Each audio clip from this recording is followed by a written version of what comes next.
Good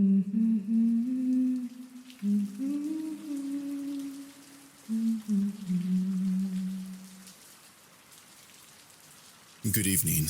Welcome to Silver Slumbers, a channel where I'm tasked to help you get those soothing Z's that you deserve. So I'm going to be doing things a little bit differently. As you can hear, I have a different sound. In my last couple of videos, I have a few people out there that's saying that my voice sounds kind of muddy or they can't hear me much clearly. So that's going to change. I want everyone to be happy and satisfied. I'm trying to find middle ground. So hopefully this will be better or be okay. We'll see. We're still trying things out, and I'm still a young channel. Be sure to hit that subscribe button so you don't miss any videos like this, and watch a playlist on my playlist tab to get hours of content to sleep through. So today, I'm going to be reading True Scary Stalker Stories, Volume 1. So sit back, relax, and close those eyes, and remember, don't get lost in the dark. Warning, some of these stories contain graphic content. Viewers' discretion is advised.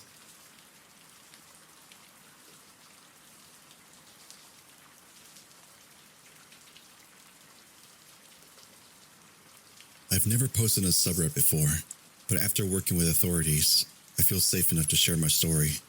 For context, I'm a female, 20 years old. I started an OnlyFans account over the summer to support myself through school, and things were great until I posted my Amazon wishlist. Amazon doesn't release your address to people who gift you items, but third-party sellers can, and that's where I went wrong. By the way, not trying to promote it here, but anyways, this is a very frightening story, and I believe it should be shared here.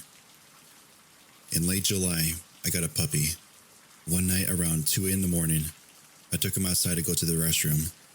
While he was doing his business, I noticed a car parked outside my family home.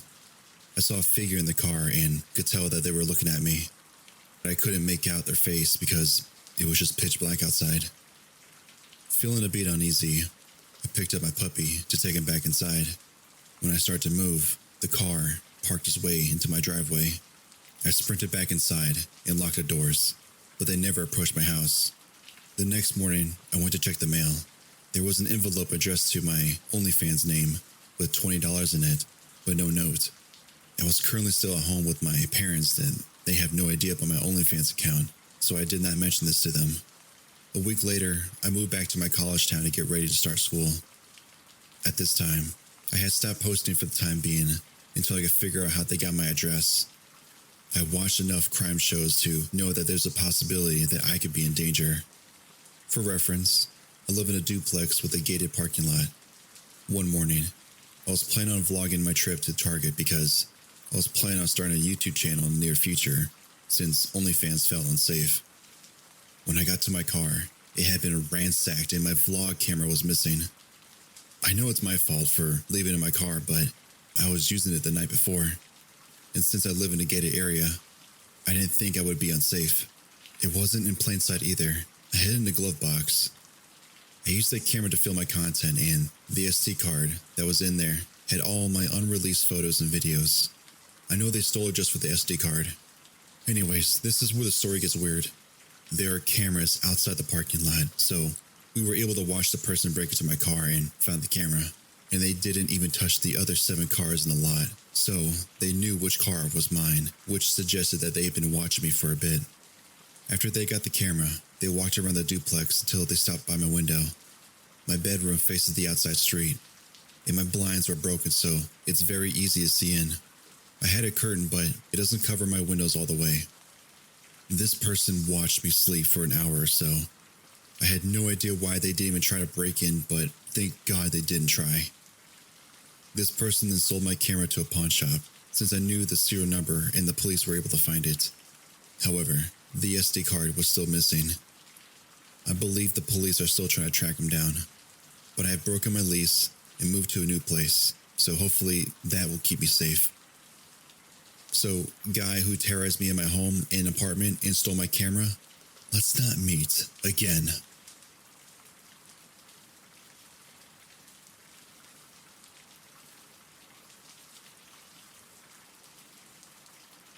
This happened around 2008.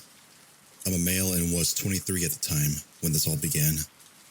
It was the weekend, and an old high school friend reconnected with me online, so we decided to go grab a beer by a bar near town, which is crazy because this is the same town I went to college to. It was my turn to get around, so I went up to the bar of this dim, dirty dive bar and asked for a bucket of beers.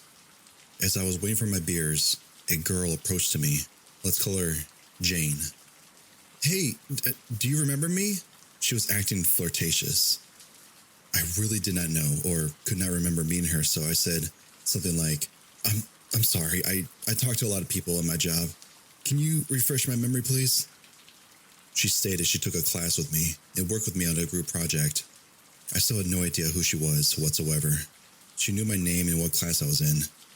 I wasn't really interested in talking to her, so I politely said, well, nice to see you, and went back to my friend at the table. I leave about 1 hour later and head home.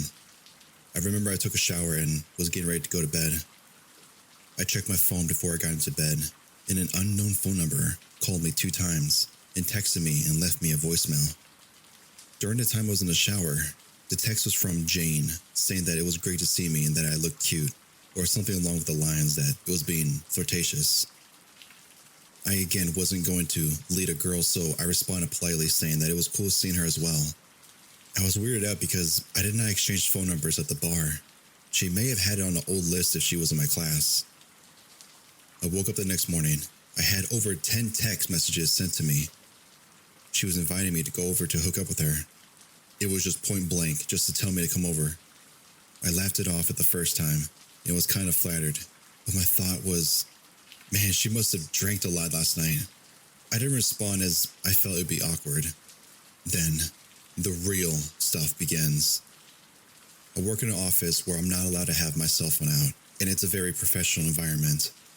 I went on my break, I powered on my phone, and my phone displayed 19 missed calls, 20 times more text messages than last night, and approximately 10 voicemails.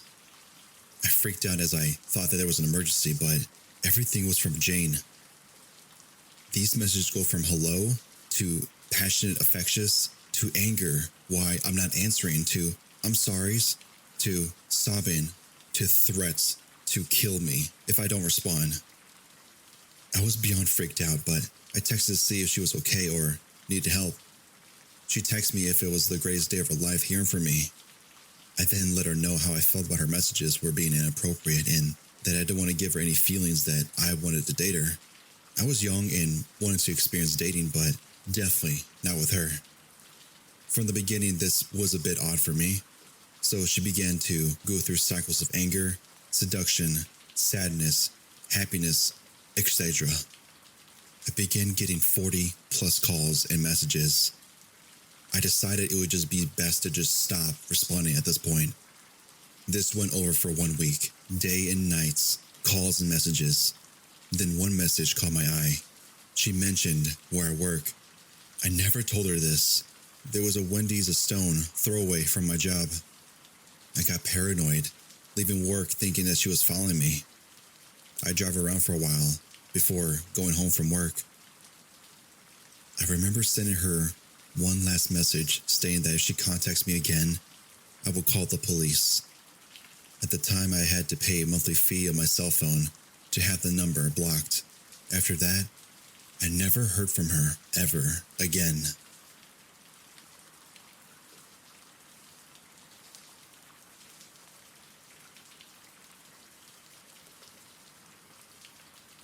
I'm a person with pretty long hair, but not female nor trans. There's a girl in my university class last year that has the same color hair as me.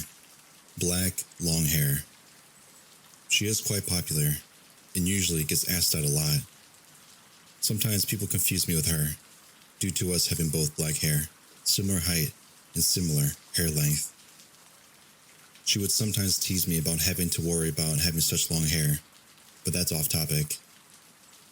One night in February, I finished my work and packed up since there was a term break. It was getting a little dark outside, but I figure a single-kilometer walk to a friend's house wouldn't be too dangerous. I used to play a bunch of sports in high school, so I feel like a close proximity to the campus, as well as my personal strength, were able to defend myself just for an hour. I live in Canada. It's quite safe, as many of you know, so I walked on it. It was around 10:30 when I started walking. Tons of students already left campus beforehand, so there wasn't a lot of people traveling with me. Those who were probably just decided to spend another night inside their dorms. My hometown is in British Columbia, and my university was far away, so I needed to board a plane to get back. Around 800 meters of walking later, I felt the presence of someone walking behind me. Suddenly, he put his arm around my neck and started choking me. It took a good sense to realize that what was going on. The person was choking me hard. I could feel my jugular vein expanding on the bottle due to the lack of space for blood to go through. I kicked him hard in the back of the knee. It made his knee bent forward, and he started falling to the ground.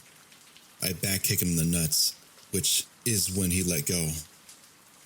Then, I got out of his arms and started punching his face. In my adrenaline-filled moment, I thought he was going to attack me again, so I punched him again a few times to make sure that he wouldn't get up or ran away or call the police. Thankfully, I was okay with no damage. The guy who beat me was apparently a stalker. He confused me for the girl that I mentioned before. He was arrested. However, I don't really know what happened to him. Although, he did get charged with assault and stalking, however my memory is like, but it's faded away by now. I hope this story can inspire others to not panic in a situation like this, but to get out of there as soon as possible.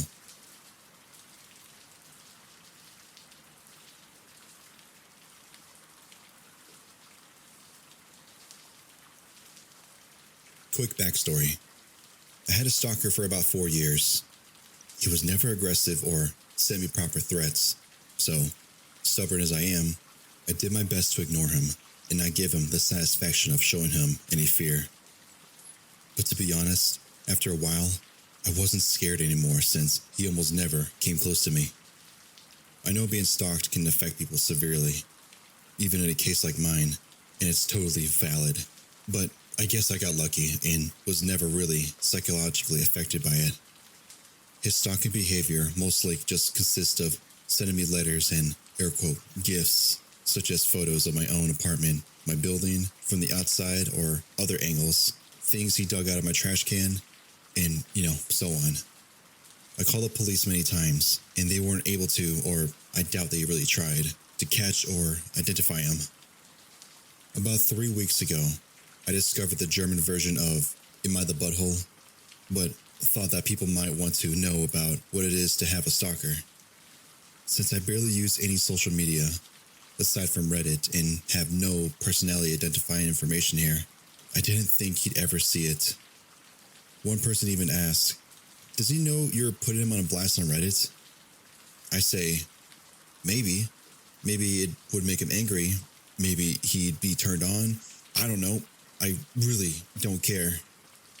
Well, I know the real answer now. He did see it. And no, he did not like it. Like I said, he was never aggressive or never came close to me. The closest I know was when he sent me a picture of myself unlocking my apartment door, taken from the corner of the steps above. Sorry if that makes no sense. I don't know how to explain it, but I consider myself a pretty vigilant person, and I'm thinking that he might have had a hidden camera somewhere instead of actually being there himself to take it. I think I would have noticed him if he did. Honestly, I don't know how he got the wind of Am I the Butthole, but he did. The next week was quiet. No letters, and I didn't see him anywhere.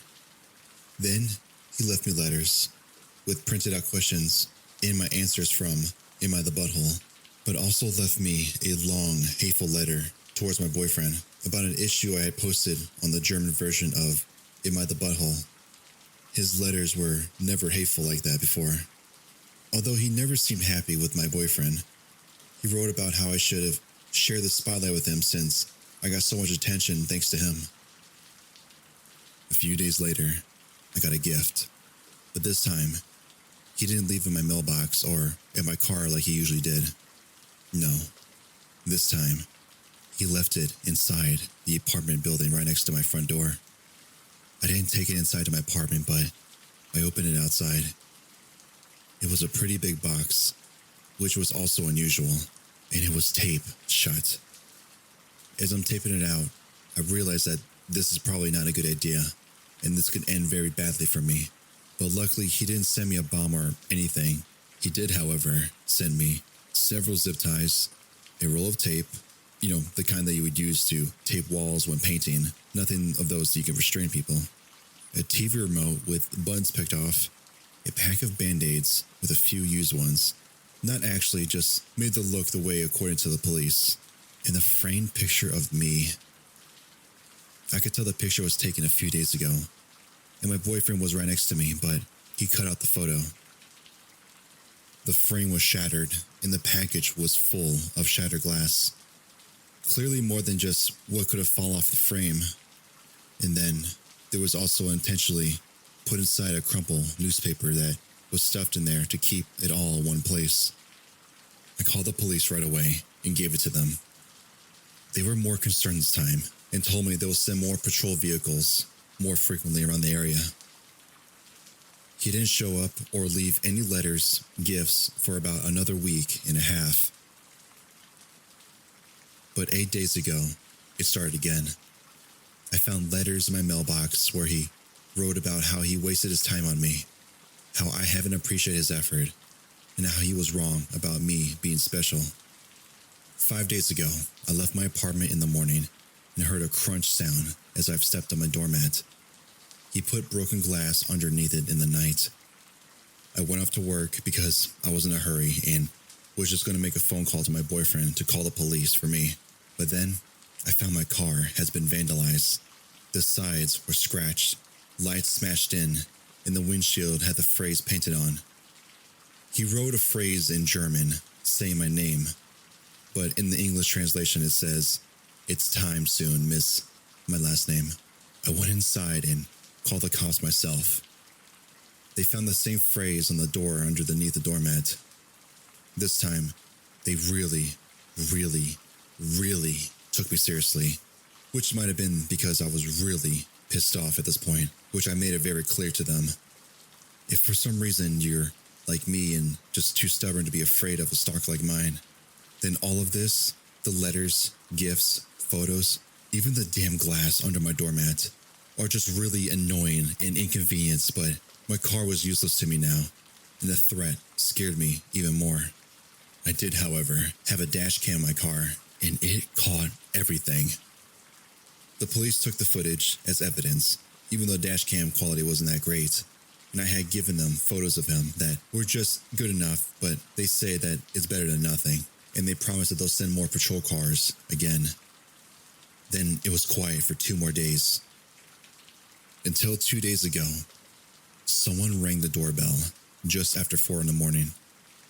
My boyfriend and I got up and we were both hesitant, but I saw blue lights outside. Just as I got up, I heard them shouting, "This is the police. Please open the door." They told us that they got a call from one of our neighbors downstairs who came home after his night shift about hours earlier and heard someone enter the building right after them before the door fell shut. The neighbors know of my situation and I've asked them to make sure that do not let strangers into the building. This neighbor then went into his own apartment and looked through the people. We have motion detecting lights in the stairway, so he waited to see if they would turn back, and they did. Then he saw a middle-aged man walk upstairs. Above this neighbor are only me and my boyfriend and a single mom with 3 kids who probably wouldn't get any visitors after 3 in the morning. So my neighbor called the police. They came and found my stalker 1/2 floor above me on the stairs. He should have been able to see the cop car since there's a little window up there and they had their lights on, but he missed them or wanted to get caught. They found a pocket knife on him and he confessed to being the stalker right away. He's finally caught. They got him. It took 4 years, a provocative Reddit post, and one very vigilant and caring neighbor, but he's finally done. For now, at least. He's facing several charges, and I've collected every single piece of evidence over him for the past 4 years. I don't know what kind of outcome I can expect from him, but I got some peace of mind finally. Today at 9:30 p.m., for the first time in over a year, I took out the trash all by myself in the dark. My boyfriend always did it just so I could feel safe. But today, I had nothing to worry about it.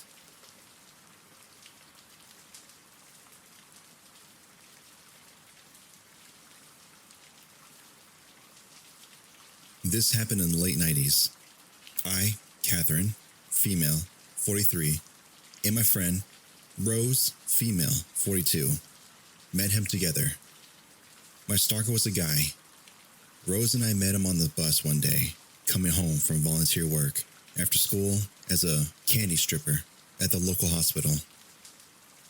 We were on the bus going home, laughing and talking about, and this guy just randomly sits by us and started talking.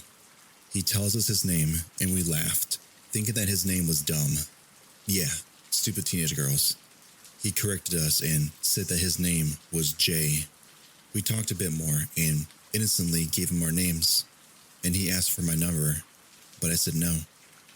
He was like 7 years older than us at the time, and kind of strange the more we talked to him. He got annoyed, but whatever, right?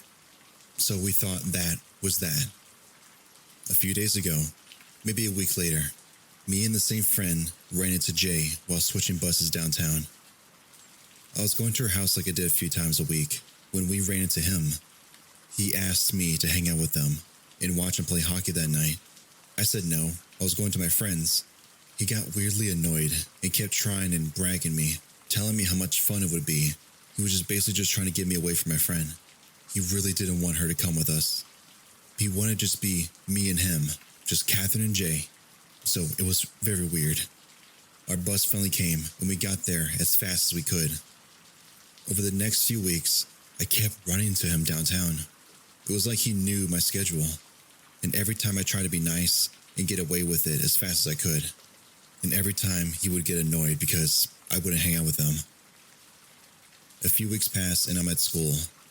And in walks Jay. I was so mad and frustrated that I snapped on him.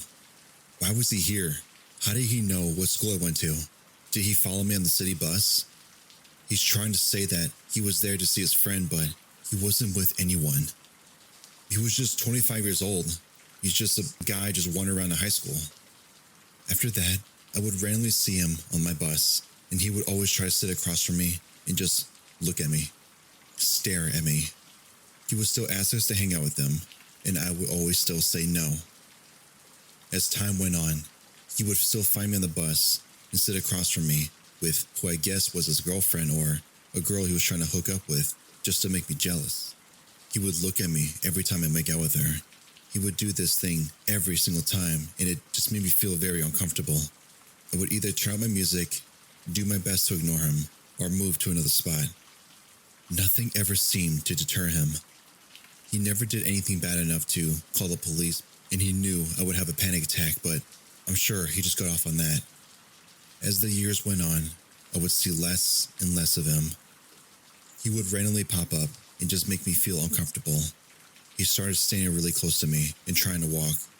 I would have a panic attack, but I'd do my best to ignore him.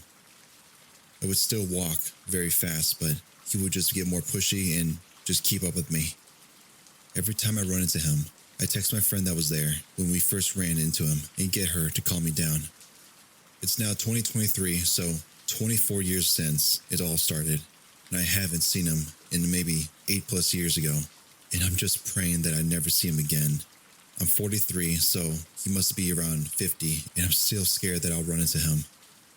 I have thought that I saw him a few times and panicked, but it wasn't him. I hope I never see him again.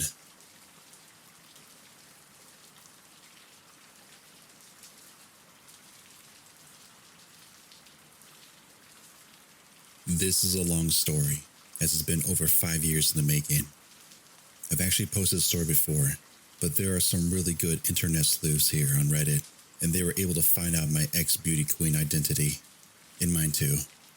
So I don't really care if I give up my identity, but I didn't want to be on my actual account. So I deleted it a while back.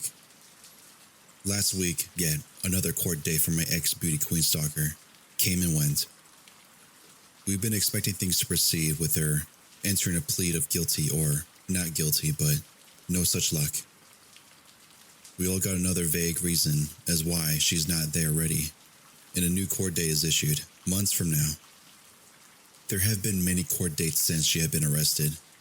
It's been over 18 months since she's been arrested for her continued stalking and harassment, and she still wanted to drag things on, so seemingly trying to stay relevant in our lives. As an aside, the amount of court resources and taxpayers' money that's wasted on this is actually really astounding. Anyway, on to the story.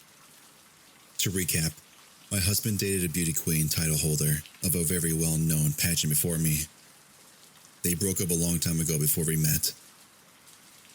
She was a statuesque blonde, very tall, a knockout in her day, in my opinion. This is somewhat important to the story, I guess, but while she was a dazzling pageant winner on the outside, on the inside, oh boy. She could be charming and beautiful if she needed you, but mostly, she treated people around her very terribly, including my husband, and he eventually broke it off with her. But she never truly went away. She would continue to call and email repeatedly even after my husband and I met. If anything, her calls increased. She would call over and over again all day and all night. Even after my husband, who was then my boyfriend, he would block her number. She would ask for money and threaten to call the police, claiming that he abused her, even if he didn't do anything to her. He obviously did not give her money. This made her very upset. The threats increased and became more malicious. But when that didn't work, she would switch tactics and try and sweetly talk to him to ask for help for certain projects that she was trying to get off the ground. Or, more accurately, have him do the work for her and she would take the credit, with the promise that if he just did this one last thing for her, she would just go away. He didn't reply. So she would just go back to being malicious. Any tactic for attention, or for what she really wanted, money. My husband was terrified because, of course, while he never did anything to her, it would be her word over his. And this was terrifying because it was about to ruin his reputation and career. We unfortunately ended up in an event that she also attended. She had been waiting for us to arrive and had placed herself near the entrance of the event. As we walked in, she stood across the room, looking me up and down, laughing and whispering into the ear of her date, making a point and try to make me feel uncomfortable. But that was okay. She was easily ignored until she ambushed me as I came out of the bathroom. She had certainly been waiting for the moment when I was alone. She towered over me. Remember, she's very tall. I had no intentions of having it out with her as I hurriedly walked out to find my husband, but she kept pace behind me, hunched over, so she was at eye level with me. I'm 5 foot 5 inches. Her head turns towards me. She was like a caricature of herself as she ambled beside me, smiling maniacally. "Where's your man?" she hissed in her heavy accent. Her eyes were black. She looked like she was out of a Tim Burton movie, hunched over with a crazy, demonic smile. "Watch your back, pug," she added, grinning. She liked to call me names like Pug because I own pugs, and I guess she thought that it was an insult. What I didn't know was while I was in the bathroom, she had walked over to my husband and had thrown her arm around him while he was in mid-conversation with someone else, and she introduced herself to the man that he was talking to, as if she and my husband were together. My husband unwrapped himself from her clutches and told her to beat it. She then beelined and waited for me to come out of the washroom. We stopped going to the parties.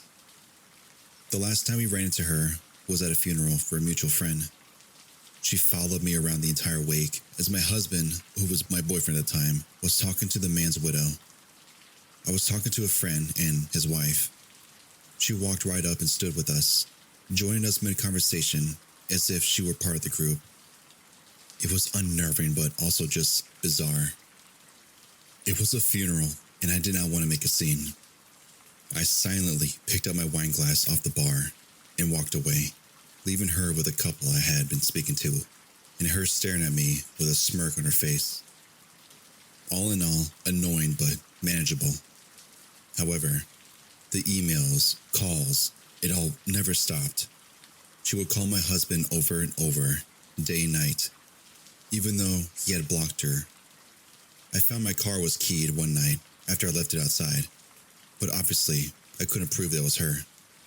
But enough was enough. My husband had a lawyer and sent a cease and desist.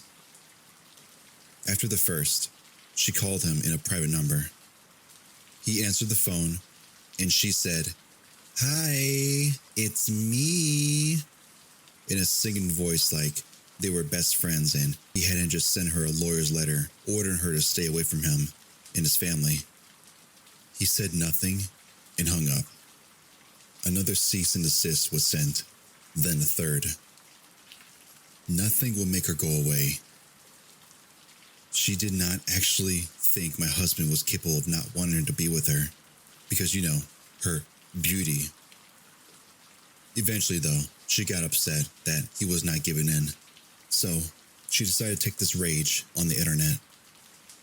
I knew that she was absolutely checking out my social media, but I really don't use it much, so I did not care. However, she created a fake Twitter account and tweeted, "Husband's name is a fraud," and tagged his colleagues, friends, investors, family members, every single person she could think of to try and ruin his reputation and career. On New Year's Eve, she posted on my Instagram at exactly 12:01 in the morning, "Happy New Year's, Scrud." Social media things were all put in private. We went to the police armed with the emails threatening to give her money or she would go to the police. She was charged with 2 counts of harassment, and a restraining order was put in place. To our shock, the next day after her arrest, our phones were buzzing. This story had made front page news, clearly the slow news day. Her day in court came right before COVID. We arrived at the courthouse and sat down. She walked in. We were shocked by her appearance.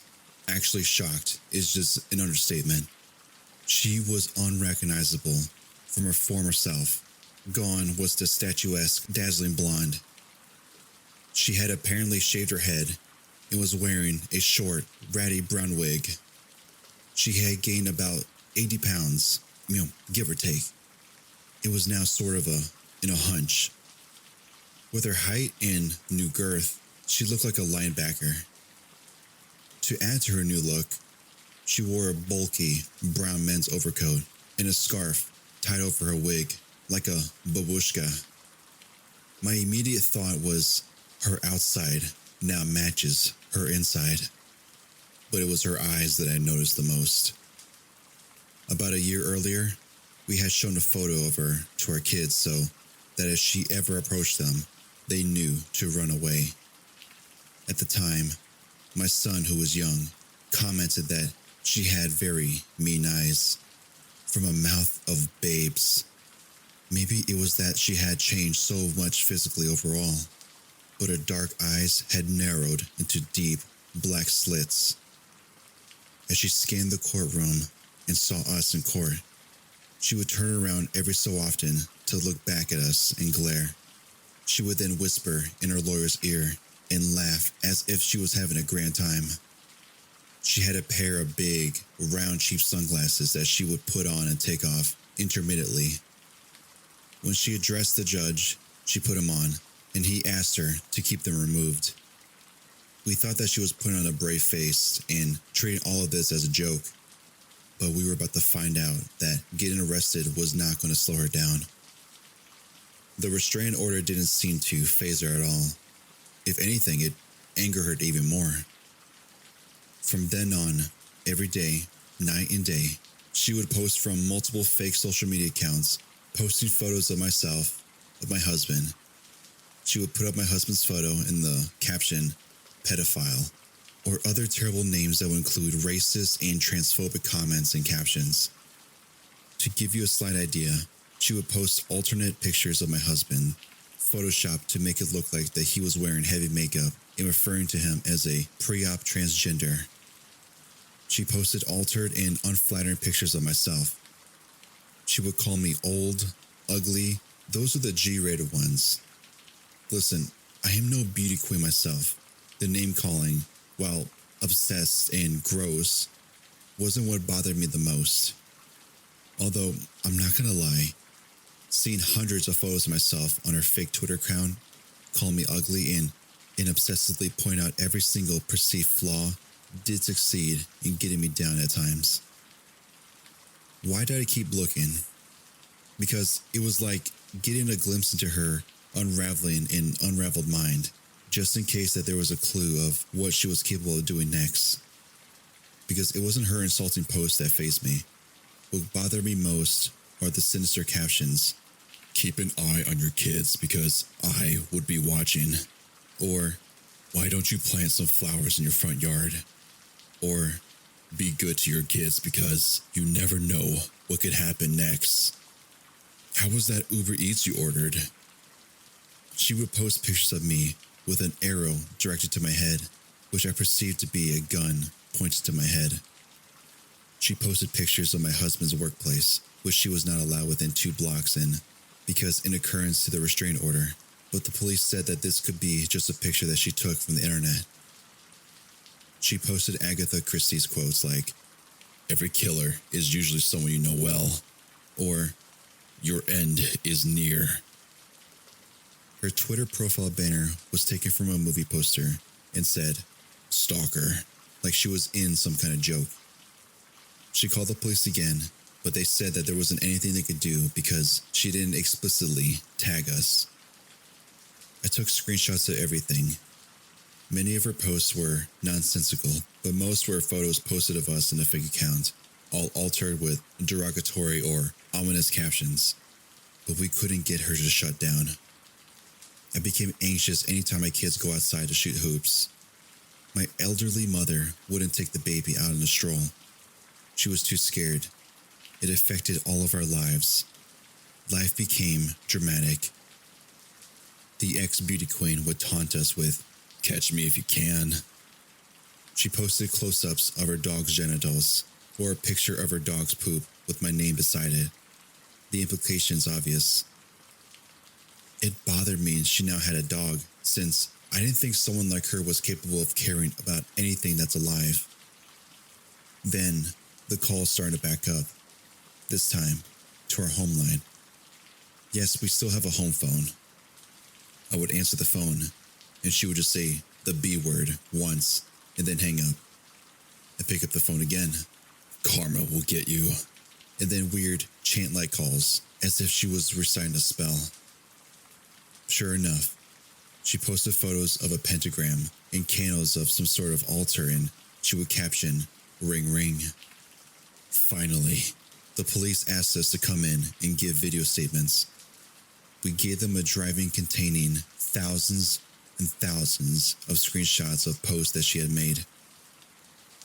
They arrested her again and charged her with 2 more counts of criminal harassment. My husband was angry at this point, but as Mama Bear, I just want to get this over with.